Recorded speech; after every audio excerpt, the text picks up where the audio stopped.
Okay, so this is for using Screencast-O-Matic. So I literally go into Google and I type in Screencast-O-Matic. I don't type in the rest of it. I just press enter and it's the very first one that pops up.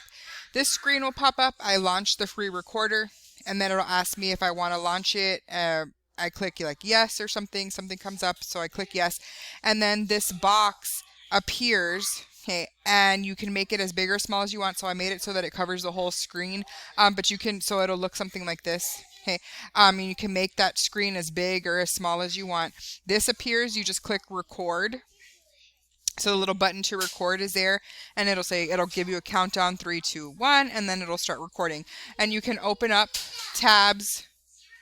Okay, if you have PowerPoints already open, or if you want to look up a PowerPoint. So if I go and I want to look up a PowerPoint or something that I've done, okay, you can look that up. You can look that up and it'll open it up for you and you can talk about that. So you can go through any kind of tabs that you want as you're doing it. Once you're done, okay, on the bottom, it's usually on the bottom side, left side, it'll have this little thing that you see, and then you'll just click on the pause button. And when you pause it, you can restart it again. So like I've had to start and stop several times because Catherine will be talking. And then you can just pick off where you left off. But once you click pause, okay, a little button's going to come out that says done, or a trash can's going to come out. If you want to discard what you've done, you just obviously press the trash can. It'll ask you if you want to throw it away or if you want to discard it. And if you're done, you click on done.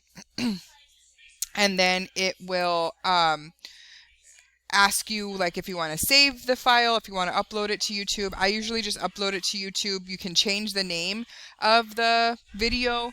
I wish I could show you that. I don't know how to do that part to show you what I'm talking about, but you can change the name of it, and then after it's done publishing it to YouTube, it'll give you the link to it, and then you can just copy the link and then go to Edpuzzle. So like let's see, for Edpuzzle, so let's just type in Edpuzzle. Okay. I go here and I already have one pasted. This is the one that I made just a little while ago on the Google Forms. So then it'll save the video. It'll find the video here.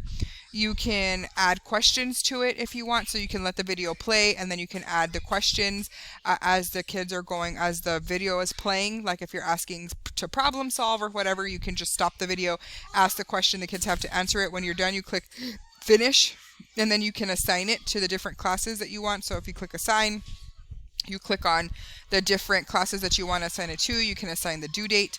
But that's once you're done recording, you press pause, you press done, and then it will ask you how you want to save it. I usually publish it on YouTube. It'll give you the link. So it'll say copy link. You click that button and then you just go to Edpuzzle.